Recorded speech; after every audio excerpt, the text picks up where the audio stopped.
All right, so you're just getting set up on QuickBooks Online and you need to know what the heck are you doing once you first get in there. One of the first things you're going to need to do is set up a brand new chart of accounts. The chart of accounts is what you're going to use to be able to code all of your expenses and get your balance sheet all cleaned up and make it so you can actually read and understand your financials. So let's go ahead and jump right in. Once you're in your QuickBooks Online homepage, what you want to do is navigate over from apps, accounting, and I like to bookmark the bank transactions, reconcile chart of accounts, as well as expenses, vendors, customer hub, customers and leads. Those are the bookmarks of what you're going to use over and over again. So we're going to make our way over to chart of accounts. Again, you can get to all apps, accounting, chart of accounts, or you just bookmark it, make your life a lot easier, especially when you're first getting started.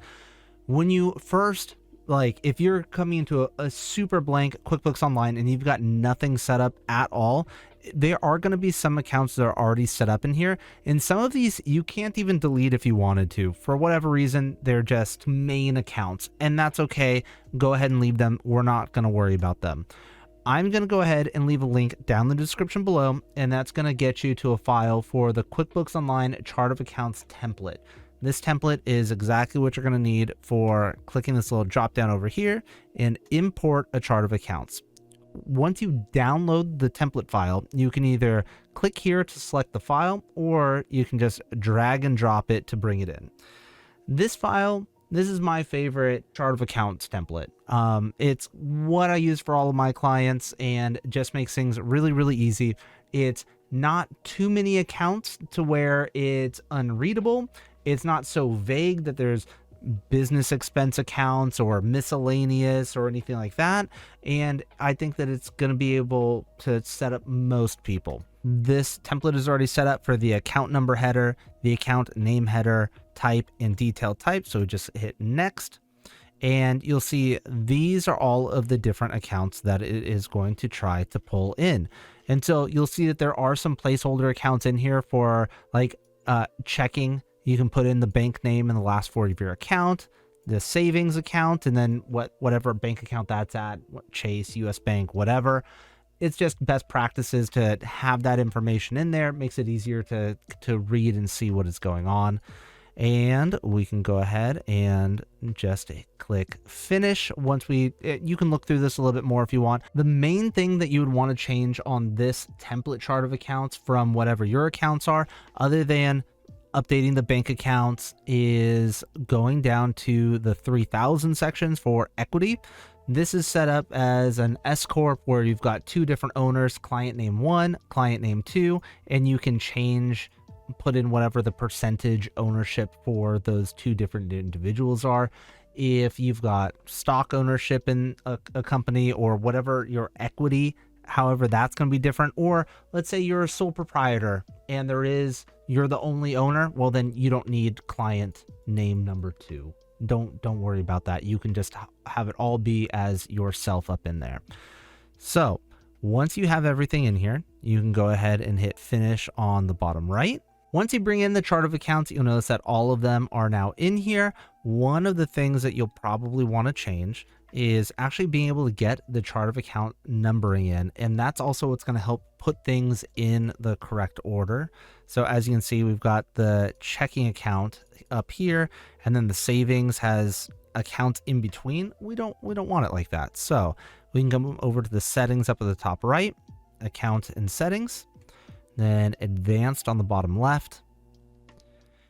From here, scroll down a little bit to the chart of accounts area. You can click anywhere in here to edit. We're going to enable the account numbers, and then we also want to show the account numbers and hit save. So from here, you can hit close on this if you want to. You don't have to. It's already saved. Exit out of here. And then now when you get back over to the chart of accounts, this is a known error that I've seen a bunch of different times before. The numbers for the GL accounts will show up to the left of the name, but sometimes it takes about, I don't know, let's call it 5 minutes or so before that update takes place. Why? I have no idea. I've actually gotten on a call with support before, and they don't know what I'm talking about. So I think it's just a glitch in the matrix. And so even if we go in and try to edit the account, Normally you would see the account number up here at the top right. It's not there right now, and that's okay. So we'll just give this a second. You can try and refresh. You can try to leave and come back. Nothing really does it other than just a little bit of waiting. So again, even if you were to come back to the accountant settings and advanced and look at the chart of accounts, oh, for this time it was turned off. Look, it says that you were working on this at the same time as myself and finished before you did so. It's basically already saved and it's trying to figure out its life in the back end. So all I'm saying is if you turn on the chart of accounts and you don't notice anything for a little bit, that's why. Known error. Just be patient. While we're waiting on the chart of account numbers to get added into the chart of accounts, we can go ahead and take a look at all of the different accounts that are in here and what are placeholders and things that you would need to update. So the very first thing would be looking at the checking accounts. So the bank name and the bank number, that's best practices getting those added in. Also, if you need to add in extra bank accounts or anything like that, you can go ahead and click on new account. Bank name, let's say it's another checking account, checking, and the bank account is Chase, and the account number is 1234. Some version of that. Then just make sure that your account type is set up correctly for Chase checking. There you go. Save that, and just like that, you've got a new account added. No problem. Once the account numbers come back up, the only thing that you want to do is make sure that the account numbers are all in order. So based on the template that we uploaded, so we have the first checking account being 1,000, 10,100 for savings. So the next one account would be 10,200 for adding in that next number. It's just so that way all of the accounts can be in order. It's nothing all that special. Coming up next as we go through here, due to from. This is usually an account that's used if there are transactions that are from one company to another. Let's say I own a second business and for whatever reason, my business one paid for expenses for business two.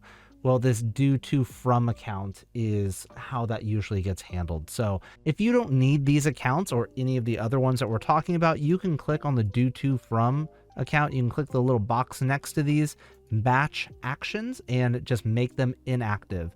They don't ever delete the accounts permanently. What it does is it makes them inactive. And if you ever needed to see these transactions again, every once in a while, it's not super easy to make them inactive, and here's why. They have a non-zero balance. We just created all of these. Of course they have a zero balance. They're one of the default accounts used in your chart of accounts, or they're being used in an automated workflow. So every once in a while, due to from, you can't make this inactive because it has sub accounts. Long story short, if there's ever a parent account that you can't make inactive, what you're going to have to do is look at the include inactive. Here's the one that we're trying to get rid of, and it won't because we've got these two here. Well, in order to edit these to make them not sub accounts, you have to make them active, make active, come over, edit, make this a sub account. You uncheck that, go into the second one, uncheck make sub account, and then just like that, we would be able to click on this, batch actions, make an active, and boom, there it's gone. But those other two accounts, they're not showing up when we search for due because it's not a sub account of due from or due to. So now if we go look for name, it was name one, name two. These two can now be made inactive as well. And now all of those ones that we're not using, boom, they now show up as deleted if we're able to see the inactive. But we get rid of the inactive, and then just like that, we won't see these accounts on our P&L and our balance sheet anymore. Whew, that was a lot, just trying to inactivate accounts. Okay, moving on, looking through the different chart of accounts. Let's see if there are other things. This is fairly detailed, and there are definitely going to be accounts that you don't need to use. Clearing account.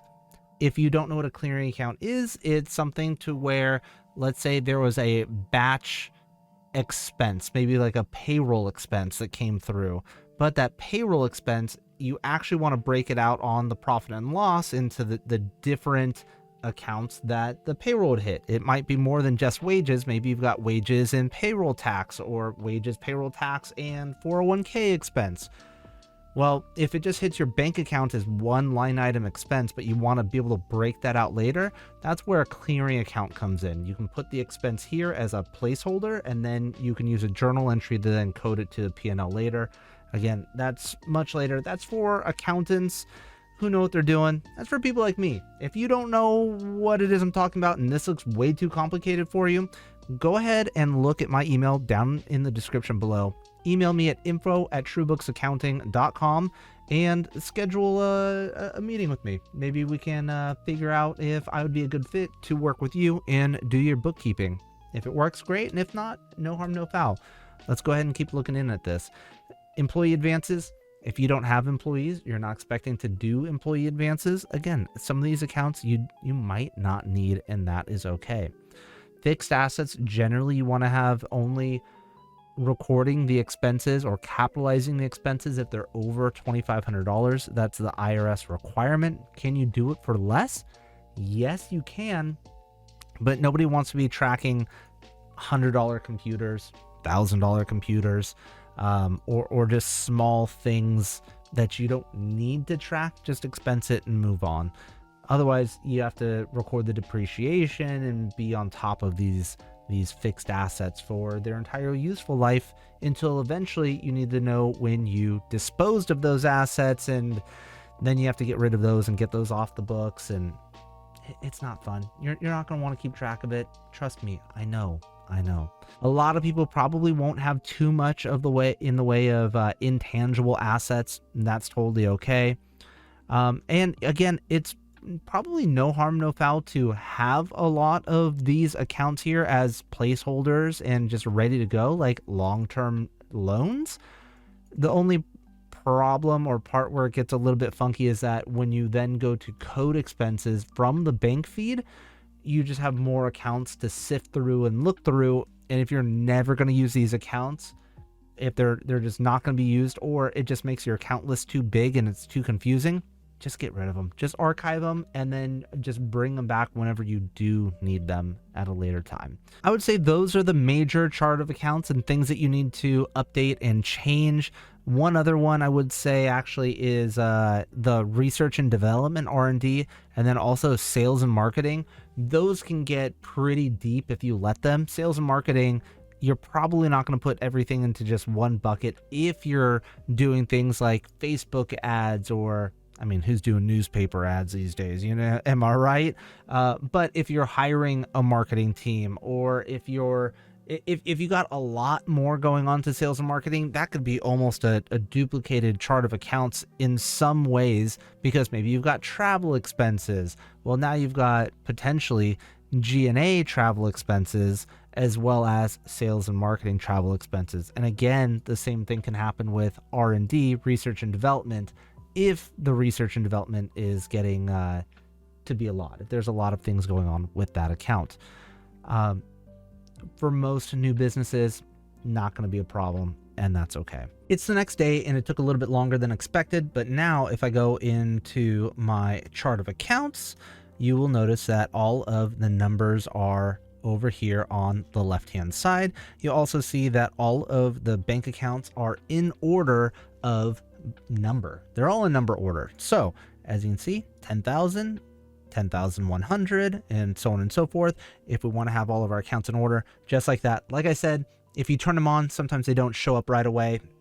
It took more than 10 minutes on this one. I had to wait for overnight for this to show up the correct way. I hope you found that information useful. If you want to know what the top 5 mistakes are when it comes to setting up a chart of accounts, go ahead and check out my last video. I'll go ahead and leave a link down below. And again, if you want to work with me, or you just want to pick my brain a little bit, maybe see if we're a right fit to work together, email me at info@truebooksaccounting.com. Thank you. Again, my name is Andrew, and I'll talk to you more soon. Thanks. Bye.